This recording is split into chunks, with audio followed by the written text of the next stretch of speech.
ISR 9 news కి స్వాగతం. ముందుగా ముఖ్యాంశాలు చూద్దాం.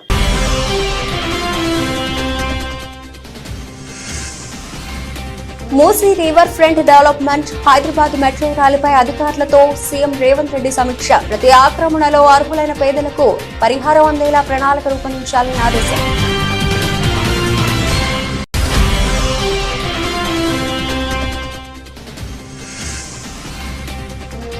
వరద బాధితులకు పరిహారం అందజేసిన సీఎం చంద్రబాబు. బాధితులకు అన్ని రకాలుగా సాయం అందించే ప్రయత్నం చేశామన్న సీఎం.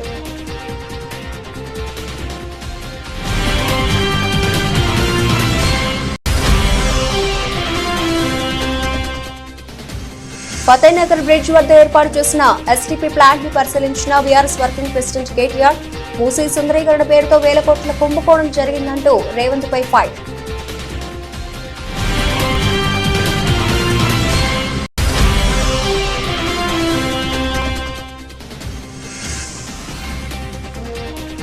జమ్మూ కాశ్మీర్ లో ప్రశాంతంగా రెండవ విడత పోలింగ్, బార్లు తీరిన ఓటర్లు.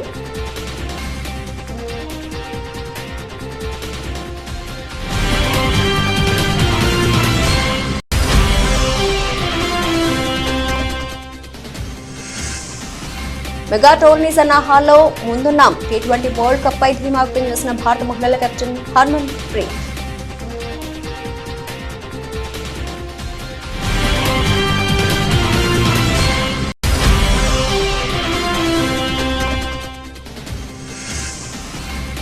మళ్లీ పెరిగిన బంగారం ధర, 76,000 మార్కును దాటిన పసిడి ధర.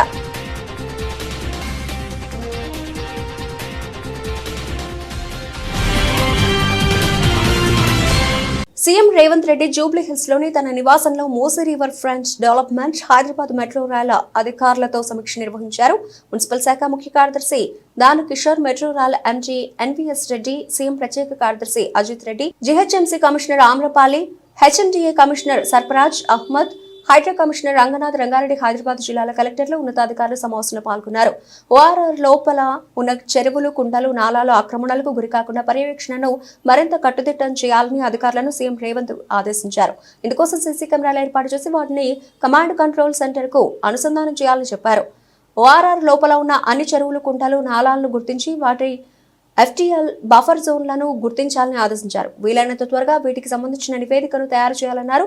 ప్రతి ఆక్రమణలో అర్హులైన పేదలకు విధిగా పరిహారం అందేలా ప్రణాళిక రూపొందించాలని చెప్పారు. ఏపీ ముఖ్యమంత్రి చంద్రబాబు బుధవారం విజయవాడ కలెక్టరేట్ కార్యాలయానికి చేరుకున్నారు. వరద బాధితులకు నష్టపరిహారం పంపిణీ కార్యక్రమంలో ఆయన పాల్గొన్నారు.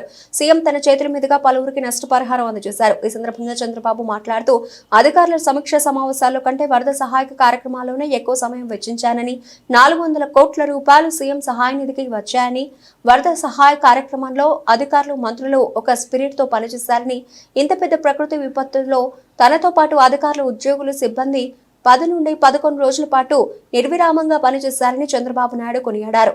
ఫేజ్ 1 లో బెనిఫిషియరీస్ కి అందరికి రిలీజ్ చేసిన తర్వాత ఇక్కడ ఎక్స్ట్రార్డినరీ వర్క్ చేశారు. నేను ఒక్కడనే కాదు, టీమ్ యాజ్ సచ్. ఒక 10 రోజులు 11 రోజులు నేను 100 డేస్లో నేను టైం స్పెండ్ చేసింది మానిటర్ చేసుకుంటున్నాను. ఏ యాక్టివిటీకి ఎంత స్పెండ్ చేశానని. నేను ఆల్ డిపార్ట్మెంట్స్ రివ్యూకి ఎంత స్పెండ్ చేశానో దానికంటే డబుల్ టైం దీనికి స్పెండ్ చేశాను. ఇక్కడ 146 అవర్స్ 11 డేస్ ఇక్కడే ఉండి. ఎందుకంటే ఇది ఒక పెద్ద విపత్తు, బిగ్గెస్ట్ క్రైసిస్. సఫరింగ్ కూడా huge suffering by human beings. అది చూసిన తర్వాత నేను ఇక్కడే ఉండడం, మనమందరం కలిసి ఒక ఉద్యమ స్ఫూర్తితో ముందుకు పోయాం. ఎప్పుడు కూడా సమస్య, ఒక హ్యూజ్ సమస్య వచ్చినప్పుడు, అది కాకుండా నేను చాలా సమస్యలు చూశాను. ఈవెన్ సింగరేణి కాలరీస్లో అండర్ గ్రౌండ్ మైన్స్ పడిపోయినప్పుడు ఒక 25-30 మంది చనిపోయారు. ఇంకా ఎక్కువే అనుకుంటాను, నెంబర్ నాకు కరెక్ట్గా జ్ఞాపకం లేదు. 5-6 కిలోమీటర్ల కేవ్ లోపలికి, గని లోపలికి వెళ్ళాను నేను. మా ఆఫీసర్స్ వద్దన్నారు. లేదు సార్, అది డేంజర్గా ఉంది, ఎక్కడన్నా అది కూడా మళ్ళీ కొలాప్స్ కావచ్చు, precautions you should not go అన్నారు. I said no, I have to go. I have to create confidence. నేను పోకపోతే రేపు రాబోయే రోజుల్లో ఎంప్లాయీస్ ఏ విధంగా లోపలికి వెళ్తారు పనిచేయడానికి, what is the safety you are providing అని వెళ్ళాను, స్పాట్ చూశాను, వచ్చాను. మ్యాక్సిమం అప్పట్లోనే ఈచ్ పర్సన్కి ఆర్థిక సహాయం చేసాం, మ్యాక్సిమం చేసాం, అన్నీ చేశాం. అక్కడి నుంచి ఉదు చూశాను, సూపర్ సైక్లోన్ చూశాను. కానీ అన్నింటికంటే ఇది డిఫరెంట్ డైమెన్షన్. ఒమిషన్స్ కానీ మిస్టేక్స్ కానీ చిన్న చిన్న ఉంటాయి ఇంత పెద్ద ఇది జరిగినప్పుడు. దాన్ని కరెక్ట్ చేయడానికి ఒకసారి మళ్ళీ మనం మాట్లాడుకొని అవి కరెక్ట్ చేయడానికి వచ్చాం ఇక్కడికి. తర్వాత మండే ట్యూస్డేకి మీరు లాస్ట్ మైల్కి రీచ్ అయిన తర్వాత ఒకసారి మీటింగ్ పెట్టుకుంటాం. ఆ రోజు మిమ్మల్ని అందరినీ థ్యాంక్స్ చేస్తాం. మనము చేసిన ఎఫర్ట్తో బ్రహ్మాండంగా స్పందించారు రాష్ట్రం మొత్తం. నెవర్ ఇన్ ది హిస్టరీ ఏ స్టేట్లో కూడా జరిగి ఉండదు. 400 కోట్ల రూపాయలు సీఎం రిలీఫ్కి విరాళాలు వచ్చాయి. ఇట్ ఇది హైయెస్ట్ ఇన్ ది హిస్టరీ. అంటే దానికి ఎందుకు వచ్చాయని మీరు ఒకసారి ఆలోచిస్తే, మనం క్రియేట్ చేసిన కాన్ఫిడెన్స్. మామూలుగా వీల్ చైర్లో వచ్చి డబ్బులు ఇచ్చి వెళ్ళారు. పంపించవచ్చు వాళ్ళు కావాలంటే. ఎక్కడో అమెరికా ఉండేవాళ్ళు వాళ్ళ పిల్లల్ని ఇక్కడ ఉంటే పంపించి మీరు పర్సనల్గా ఎత్తుకుపోయి ఇచ్చేసారమ్మని చెప్పి ఎత్తుకొచ్చారు. ఈ త్యాగాలు కానీ ఈ స్ఫూర్తిని కానీ మనం మర్చిపోలేం. అలాంటి స్ఫూర్తిదాయకంగా జరిగినప్పుడు ఇంకా చిన్న చిన్న మిస్సింగ్ లింక్స్ ఉంటే అవన్నీ కూడా ఒక టార్గెట్ పెట్టుకొని I want to complete it. Hyderabad మహానగరాన్ని ఒక విశ్వనగరంగా తీర్చిదిద్దాలనే దృఢ సంకల్పంతో తెలంగాణ తొలి సీఎం కేసీఆర్ నేతృత్వంలో జీహెచ్ఎంసీ పరిధిలో ప్రతిరోజు ఉత్పత్తి అయ్యే 20 కోట్ల లీటర్ల మురికి నీటిని సంపూర్ణంగా శుద్ధి చేయాలనే ఉద్దేశంతో 4,000 కోట్ల రూపాయలతో 31 ఎస్టీపీలకు శ్రీకారం చుట్టామని బీఆర్ఎస్ వర్కింగ్ ప్రెసిడెంట్ కేటీఆర్ తెలిపారు. ఫతేనగర్ ఎస్టీపీని సందర్శించిన అనంతరం కేటీఆర్ మీడియాతో మాట్లాడారు.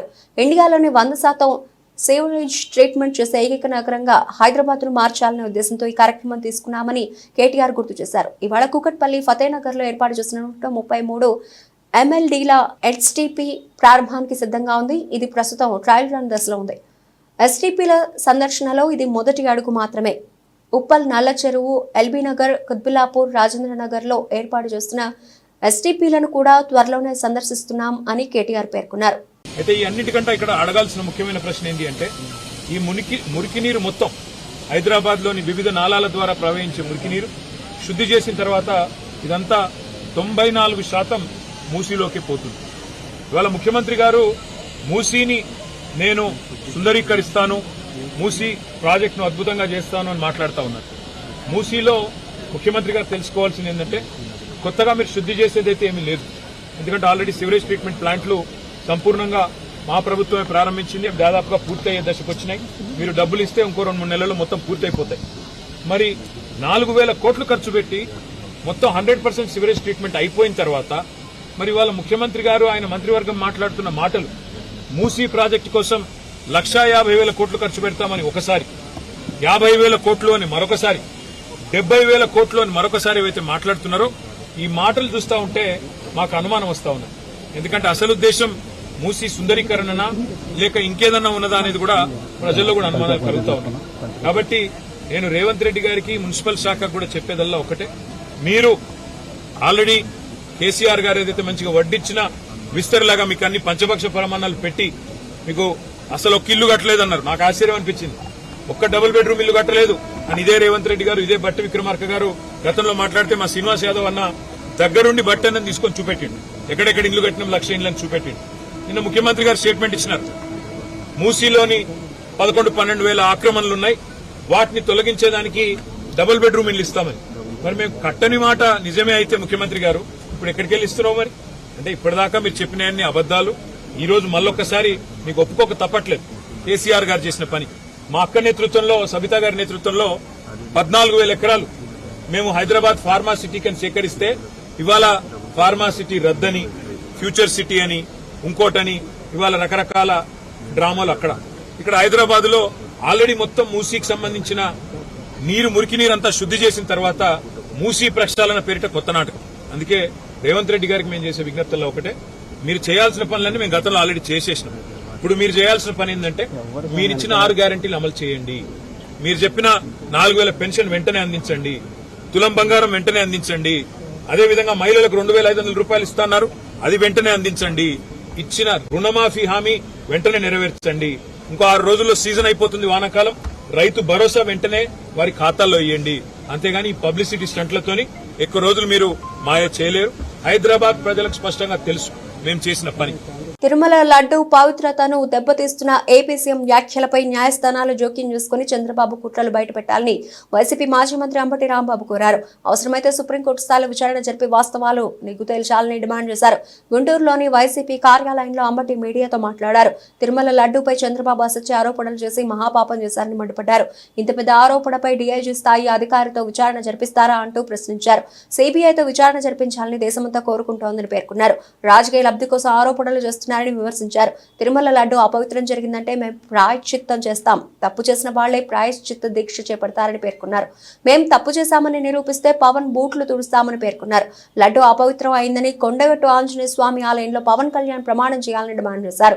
ఆరోపణలను నిరూపించే శక్తి లేక హంగామా చేస్తున్నారని ఆరోపించారు. హిందూ సంప్రదాయాల గురించి చంద్రబాబు మాట్లాడడం ఆశ్చర్యంగా ఉందని, తండ్రి చనిపోయినప్పుడు కూడా ఆయన తలనీలాలు ఇవ్వలేదని విమర్శించారు.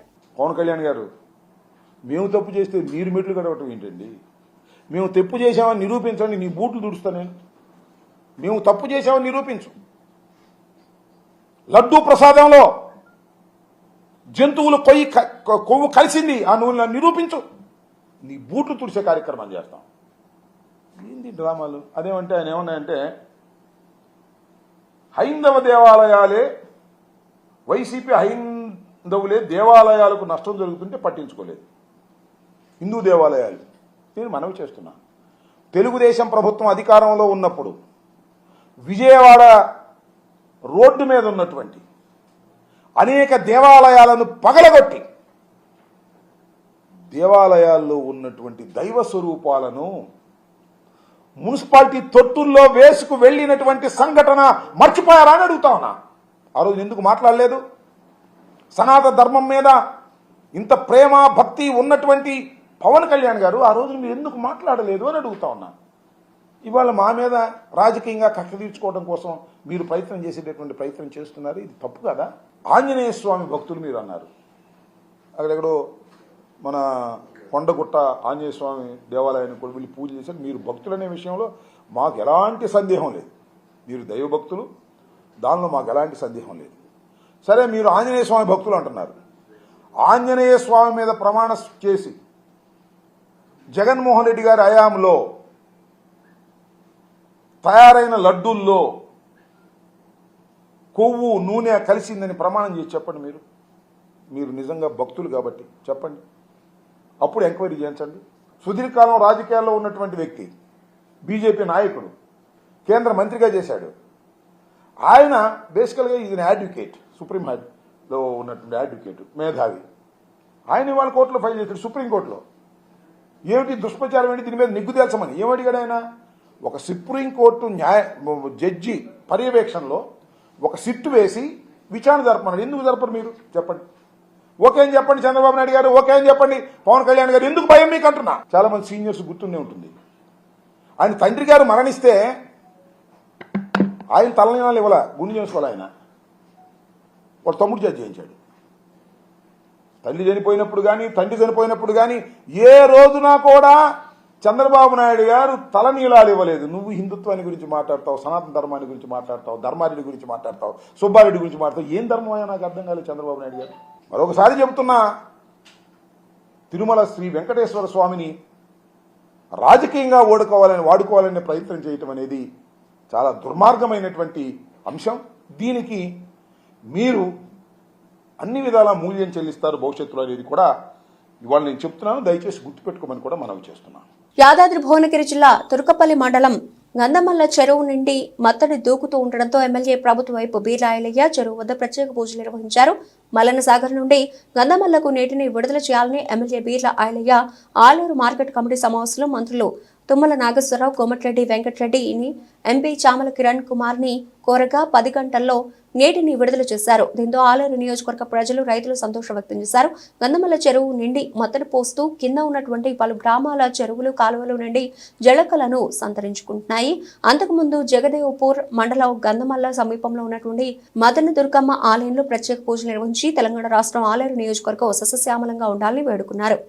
గత 3 రోజుల కింద రాష్ట్ర మంత్రివర్యులు కోమటిరెడ్డి వెంకరెడ్డి గారి సహకారం, అదేవిధంగా తుమ్మల నాగేశ్వరరావు గారు ఇన్ఛార్జి మంత్రి గారు ఆయన సహకారం, ముఖ్యంగా ఇరిగేషన్ శాఖ మంత్రులు ఉత్తమ్ కుమార్ రెడ్డి గారు చొరవతోటి ఏదైతే మల్లన్న సాగర్ అక్కడ నీళ్ళున్నటువంటి మల్లన్న సాగర్ నుంచి గత 20 ఏళ్ళుగా ఇక్కడ గంధమల్ల నీళ్లు లేకపోవడంతో ఈ ప్రాంతం అంతా ఎడారిగా ఉంది. కాబట్టి ఈ మల్లన్న సాగర్ నుంచి మాకు నీళ్లు ఇవ్వాలని చెప్పి ఏదైతే మొన్న మార్కెట్ కమిటీ ప్రమాణ స్వీకరణ నాడు మా మంత్రులను ఖచ్చితంగా మీరు హామీ ఇస్తేనే ఇక్కడి నుంచి వెళ్లాల్సిందిగా మేము రిక్వెస్ట్ చేస్తే అక్కడి నుంచే ఈఎన్సీ గారికి ఇక్కడ మల్లన్న సాగర్ ఈఎన్సీకి, కొండపోచమ్మ ఈఎన్సీకి, నవాబ్పేటకు సంబంధించిన అధికారులకు తక్షణమే స్పందించి మా మంత్రివర్యులు ముగ్గురు కూడా ఆలేరు ఎడారిగా ఉంది, ఇప్పుడు కూడా తాగునీరు సాగునీరుకి ఇబ్బంది ఉందని చెప్పి ఒక్క మాటతోటి మా ఆలేరు ప్రజల దాహత తీసిన మా రాష్ట్ర మంత్రులకు, మా ముఖ్యమంత్రికి చేతులు జోడించి నమస్సుమాంజలు తెలియజేస్తున్నా. ఈ గంధమల్ల నిండడం వల్ల ఇక్కడ గుండాల, ఆత్మకూరు, రాజాపేట 4-5 మండలాలు సస్యశ్యామలమై మోత్కూరు దాకపోతాయి. కాబట్టి నిజంగా మా కళ సార్థకైంది. నేను ఎలక్షన్ల ముందు మా ఆలేరు ప్రజలకు ఇచ్చిన ఇక్కడ గంధమల్ల ప్రాజెక్టు నింపి మీ కాళ్ళను ఆ నీళ్ళతో కడతా అని చెప్పిన ఇవాళ అది నిజమైంది. మా కళ్ళల్లో నిజంగా కూడా ఆనందం కనిపిస్తుంది. మా రైతన్నలు ఇవాళ పండుగ వాతావరణం ఇప్పటికే ఆలేరు వాగు దాకా దాటెళ్ళి రేపు ఇక్కడ ఉన్నటువంటి 10 నుంచి 20 చెర్లు నిండుతున్నాయి. అక్కడ కొండ పోచమ్మ ద్వారా ఒక 20 చెర్లు నింపగలుగుతున్నాం. అదే విధంగా అక్కడ నవాబ్పేట నుంచి కూడా గుండాల మండలానికి దేవాదుల ప్రాజెక్టు నుంచి కూడా నీళ్లు ఇవ్వడం జరిగింది. అక్కడ మా కడియం శ్రీగారు గారి సహకారంతో ఇలా దేవాదులకు కూడా నీళ్లు వస్తున్నాయి. కాబట్టి ఆలేరు సంబంధించి ప్రతి చెరువును నింపుకొని ఆలేరు ప్రజల కాళ్ళు కడగడమే ముఖ్య ధ్యేయంగా పనిచేస్తా. కాబట్టి ఎలక్షన్ల ముందు ఏదైతే మాట ఇచ్చినో ఆ మాట ప్రకారం మా ముఖ్యమంత్రి సహకారంతో, మా మంత్రుల సహకారంతో ఇలా ఇక్కడ నింపుతున్నాం. ముఖ్యంగా రాబోయే రోజుల్లో ఒక 2-3 నెలల్లో ఇక్కడ గంధమల్ల 1.4 టీఎంసీగా దీన్ని చేసుకోబోతున్నాం. దీనికి నిధులు మంజూరు చేసి టెండర్లు ప్రక్రియ పూర్తయి పనులు చేయబోతున్నాం. ఈ గంధమల్ల ప్రాజెక్టు 1.4 టీఎంసీ ద్వారా ఈ 8 మండలాలు సస్యశ్యామలమై ఈ ప్రాంత రైతన్నలు పండుగ చేసుకుంటారు. కాబట్టి మా గౌరవ ముఖ్యమంత్రికి మళ్ళొకసారి ఇరిగేషన్ శాఖ మంత్రి ఉత్తమ్ కుమార్ రెడ్డి గారికి, అదేవిధంగా ఈ ప్రాంత అభివృద్ధి ప్రదాత కోమటిరెడ్డి వెంకరెడ్డి గారికి 2 చేతులు జోడించి నమస్సుమాంజలి తెలుస్తున్న మా రైతుల పక్షాన. జాతీయ రహదారి 2016 పై జొన్నాడ వద్ద సుమారుగా 120 కోట్ల రూపాయలతో నిర్మిస్తున్న ఫ్లైఓవర్ నిర్మాణ పనులు వేగవంతం చేసి 2025 జనవరి నాటికి పూర్తి చేయాలని సంబంధిత ఇంజనీర్లను, గుత్తేదారులను అంబేద్కర్ జిల్లా కలెక్టర్ మహేష్ కుమార్ ఆదేశించారు. బుధవారం స్థానిక కలెక్టరేట్ నందు జొన్నాడ ఫ్లైఓవర్ నిర్మాణ పనుల పురోగతిపై జాతీయ రహదారుల అథారిటీ ఆఫ్ ఇండియా ఇంజనీర్లు, గుత్తేదారులతో ఆయన సమీక్షించారు. తొలుతగా ఇప్పటి వరకు జరిగిన పనులను జిల్లా కలెక్టర్ పవర్ పాయింట్ ప్రెజెంటేషన్ ద్వారా తిలకించి పనులలో జాప్యాలకు తావు లేకుండా చూడాల్సిన బాధ్యత ఇంజనీర్లకు ఉందన్నారు. ఈ సందర్భంగా ఆయన మాట్లాడుతూ ప్రస్తుతం వర్షాలు తగ్గుముఖం పట్టినందున నిర్మాణ పనులను వేగపరుస్తూ ఒకదానికొకటి సమాంతరంగా నిర్మాణ పనులు చేపట్టి పూర్తి చేయాలని ఆదేశించారు. ప్రతి నిర్మాణపు పనుల గురించి ఇంజనీర్లతో క్షుణ్ణంగా చర్చించి వాటిని పూర్తి చేసేందుకు గడువును విధించారు. ప్రతి 15 రోజులకు ఒకసారి సమీక్షించడం జరుగుతుందని, అదేవిధంగా వారాంతపు పురోగతిని తమకు సమర్పించాలని ఇంజనీర్లను ఆదేశించారు. పాఠశాల ఆస్తుల ధ్వంసం, పోలీసులపై దాడి చేసిన వ్యక్తులను కఠినంగా శిక్షిస్తామని ఎస్పీ సింధు శర్మ అన్నారు. కామారెడ్డి జిల్లా కేంద్రంలోని జీవదాన్ పాఠశాలలో జరిగిన ఘటనపై మీడియా సమావేశం నిర్వహించారు. ఈ సందర్భంగా మాట్లాడుతూ సెప్టెంబర్ 23న 6 ఏళ్ల బాలికపై జరిగిన అత్యాచార నిందితుడిని కఠినంగా శిక్ష పడే విధంగా చూస్తామని అన్నారు. అలాగే పోలీసులపై దాడి చేసిన వారిపై కూడా చర్యలు తీసుకుంటామని తెలిపారు.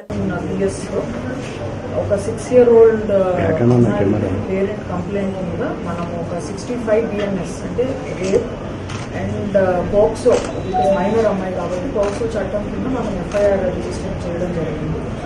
మనము అక్యూజ్డ్ ఎవరో వెంటనే అసర్షన్ చేసి దాన్ని కస్టడీలోకి తీసుకున్నాము. అండ్ గ్రావిటీ ఆఫ్ ద కేసుని బట్టి మనం ఒక DSP ర్యాంక్ అధికారిని ఇన్వెస్టిగేటింగ్ ఆఫీసర్ని నియమించడం జరిగింది. అండ్ ఆయన అక్యూజ్డ్ని రిమాండ్ చేయడం జరిగింది. దీంతో పాటుగా ఇన్వెస్టిగేషన్ ఓన్లీ 1 day అయినా కాబట్టి ఇన్వెస్టిగేషన్ ఏదైతే ఉందో సైంటిఫిక్ లైన్స్ మీద మనం కంప్లీట్ చేస్తున్నాము. Any evidence, medical evidence, CCTV footage, any other evidence that is there, proper scientific lines మీద మన ఇన్వెస్టిగేషన్ అంతా తొందరలో కంప్లీట్ చేసి ఛార్జ్షీట్ ఫైల్ చేస్తాము. అండ్ ఛార్జ్షీట్ ఫైల్ చేసి ఫాస్ట్ ట్రాక్ కోర్ట్ ఒకటి నియమించమని రిక్వెస్ట్ చేసి స్పీడీ ట్రయల్ ద్వారా ఈ అక్యూజ్డ్కి కఠిన శిక్ష పడే విధంగా మనమందరం ఇనిషియేట్ చేస్తాం. అండ్ ఈ కేసులో మనకి అక్యూజ్ పీఈటీ టీచర్ మీద మనం సర్వేలెన్స్ హిస్టరీ షీట్ కూడా ఓపెన్ చేస్తాము. సో దట్ ఇట్లాంటిది one criminal action but surveillance కూడా చాలా ఇంపార్టెంట్. హిస్టరీ షీట్ ఒకటి వెంటనే ఓపెన్ చేయడం జరుగుతుంది.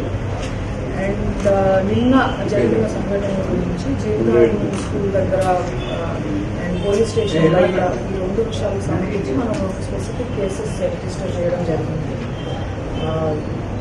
ఒక 4 police personnel injure, town inspector injury, ఒక ఎస్ఐ కింద పడడంతో ఇంజరీస్ ఉన్నాయి, అండ్ ఒక ఏఆర్ఎక్స్ కాలు fracture. So we have booked cases regarding both these incidents. ఎటువంటి violent activities. Junior NTR, Jahnavi Kapoor జంటగా నటించిన దేవర సినిమా మరికొన్ని గంటల్లోనే థియేటర్లలో సందడి చేయబోతోంది. అయితే 2 రోజుల క్రితం నిర్వహించ తలపెట్టిన దేవర ప్రీ రిలీజ్ ఈవెంట్ అనూహ్యంగా రద్దయింది. ఎన్టీఆర్ అభిమానులు అంచనాలకు మించి హైదరాబాద్ నగరంలోని నోవాటల్ హోటల్కు తరలి రావడంతో గందరగోళం ఏర్పడింది. భద్రతా కారణాల రీత్యా ఈవెంట్ను రద్దు చేస్తున్నట్లు చిత్ర బృందం ప్రకటించింది. ఈ సందర్భంగా ప్రస్తావిస్తూ మాజీ మంత్రి బీఆర్ఎస్ కార్యనిర్వాహక అధ్యక్షుడు కేటీఆర్ ఇవాళ ఆసక్తికరమైన వ్యాఖ్యలు చేశారు.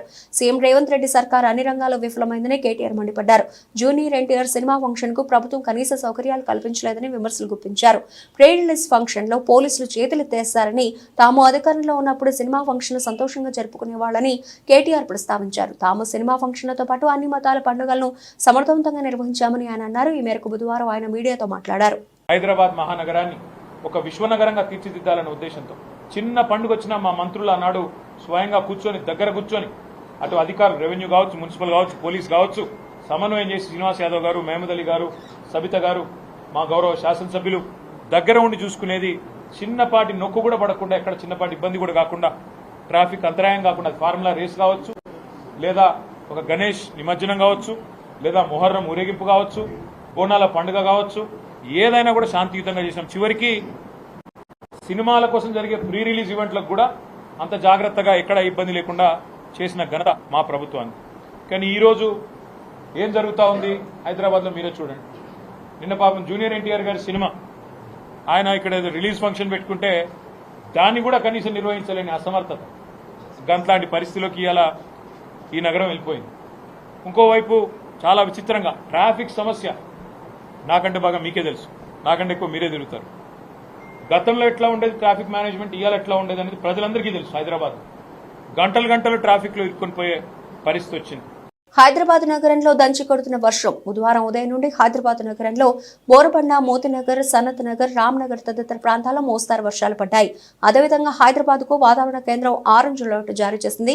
ఈ రోజు హైదరాబాద్ ప్రాంతంలో గంటకు 41 నుంచి 61 కిలోమీటర్ల వేగంతో బలమైన ఎదురుగాలులు వీచే అవకాశం ఉందని వాతావరణ శాఖ తెలిపింది. ఎదురుగాలుల కారణంగా కొన్ని ప్రాంతాల్లో చెట్లు కూలిపోయే అవకాశం ఉందని నగరవాసులు అప్రమత్తంగా ఉండాలని అధికారులు సూచిస్తున్నారు.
జమ్మూ కాశ్మీర్లో అసెంబ్లీ ఎన్నికల రెండవ విడత పోలింగ్ ప్రశాంతంగా కొనసాగుతోంది. ఉదయం 7 గంటలకు పోలింగ్ మొదలైంది. రెండవ విడతలో భాగంగా పీర్ పంజాల్ పర్వత శ్రేణికి ఇరువైపులా ఉన్న శ్రీనగర్, బుద్గామ్, రాజౌరి, పూంచ్, అలాగే గందర్బల్, రియాసీ జిల్లాల్లోని 26 స్థానాలకు పోలింగ్ నిర్వహిస్తున్నారు. సాయంత్రం 6 గంటల వరకు పోలింగ్ కొనసాగనుంది. రెండవ విడత పోలింగ్ జరుగుతున్న 26 అసెంబ్లీ స్థానాల్లో మొత్తం 239 మంది అభ్యర్థులు బరిలో నిలిచారు. వారి భావితవ్యాన్ని 25.78 లక్షల మంది ఓటర్లు ఈవీఎంలలో నిక్షిప్తం చేయనున్నారు. రెండో విడత ఎన్నికల కోసం కేంద్ర ఎన్నికల సంఘం 3,502 పోలింగ్ కేంద్రాలను ఏర్పాటు చేసింది. పారదర్శకత కోసం పోలింగ్ కేంద్రాల్లో వెబ్ కాస్టింగ్ నిర్వహిస్తున్నారు. మాజీ CM Omar Abdullah, BJP Jammu Kashmir chief Ravindra Raina, PCC chief Tariq Hameed Karra తదితర నేతలు ఈ విడతలో తమ అదృష్టాన్ని పరీక్షించుకుంటున్నారు. ఈ నెల 18న 24 నియోజకవర్గాల్లో జరిగిన తొలి దశ పోలింగ్ లో 61.38% ఓటింగ్ నమోదైంది.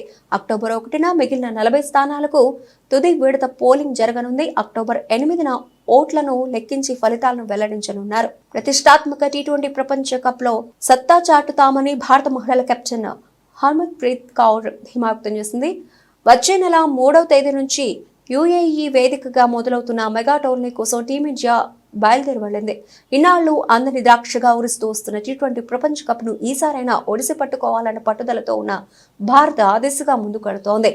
యుఏఈకి వెళ్లే ముందు ఏర్పాటు చేసిన మీడియా సమావేశంలో కెప్టెన్ హర్మన్ ప్రీత్ కౌర్ తో పాటు chief coach Amol Muzumdar, chief selector Neetu David పాల్గొన్నారు. వాస్తవానికి షెడ్యూల్ ప్రకారం బంగ్లాదేశ్లో టీ20 ప్రపంచ కప్ జరగాల్సి ఉన్నా అక్కడ నెలకొన్న ఉద్రిక్త పరిస్థితుల కారణంగా టోర్నీని యుఏఈకి మారుస్తూ ఐసీసీ నిర్ణయం తీసుకుంది. మెగా టోర్నీలో భాగంగా భారత్ తమ తొలి మ్యాచ్లో అక్టోబర్ 4న న్యూజిలాండ్తో తలపడనుంది. 2009లో మొదలైన ఈ మెగా టోర్నీలో భారత్ ఇప్పటి వరకు ఒక్కసారి ఫైనల్ చేరుకోగా గతేడాది సెమీఫైనల్లోనే నిష్క్రమించింది. ఏండ్లుగా అందకుండా పోతున్న పొట్టి కప్పును ఈసారి ఒడిసి పట్టుకునేందుకు భారత్ తహతహలాడుతోంది. ఇటీవల బంగారం ధర పెరిగింది. దీంతో బంగారం ధరలో తగ్గుదల అనేది లేకుండా స్వల్ప హెచ్చుదల మాత్రం స్పష్టంగా కనిపిస్తోంది. దీంతో తులం బంగారం ధర మళ్లీ 76,000 రూపాయల మార్కును దాటి పరుగులు పడుతోంది. హైదరాబాద్లో 10 గ్రాముల బంగారం ధర 24 క్యారెట్లు 76,360 రూపాయలకు చేరుకుంది. ఇక 22 క్యారెట్ల బంగారం ధర 70,000 రూపాయలుగా ఉంది. ఇక విజయవాడలో 10 గ్రాముల బంగారం ధర 24 క్యారెట్లు 76,360 రూపాయలకు చేరింది. ఇక 22 క్యారెట్ల బంగారం ధర 70,000 రూపాయలుగా ఉంది. అంటే తెలుగు రాష్ట్రాల్లోని ప్రధాన నగరాల్లో బంగారం ధరలు ఒకేలా ఉన్నాయని స్పష్టమవుతోంది. ఇక దేశవ్యాప్తంగాని ప్రధాన నగరాల్లో కిలో వెండి ధరలు దాదాపు ఒకేలా ఉండడం గమనార్హం. బులెటిన్ ముగించే ముందు హెడ్లైన్స్ మరోసారి.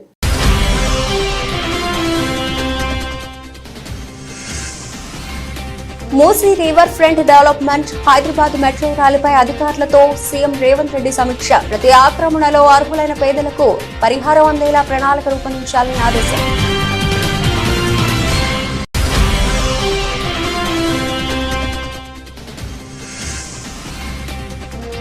వరద బాధితులకు పరిహారం అందజేసిన సీఎం చంద్రబాబు. బాధితులకు అన్ని రకాలుగా సాయం అందించే ప్రయత్నం చేశామన్న సీఎం.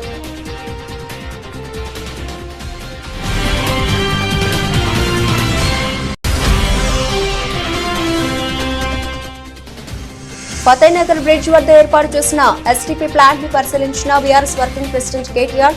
మూసీ సుందరీకరణ పేరుతో వేల కోట్ల కుంభకోణం జరిగిందంటూ రేవంత్ పై ఫైట్.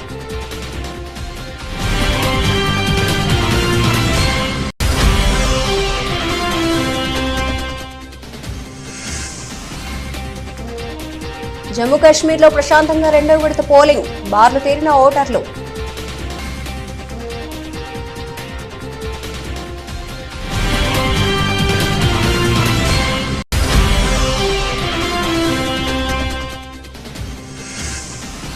మెగా టోర్నీ సన్నాహాల్లో ముందున్నాం. టీ20 వరల్డ్ కప్ పై ధీమా వ్యక్తం చేసిన భారత మహిళల కెప్టెన్ హర్మన్ ప్రీత్.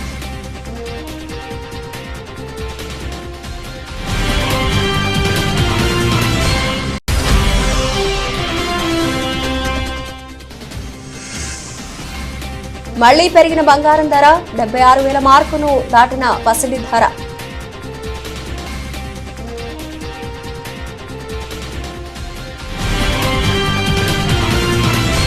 ఇవి ఇప్పటివరకు నా బులెటిన్ అప్డేట్స్. మరిన్ని అప్డేట్స్ తో మళ్ళీ కలుద్దాం. అంతవరకు సెలవు, నమస్తే.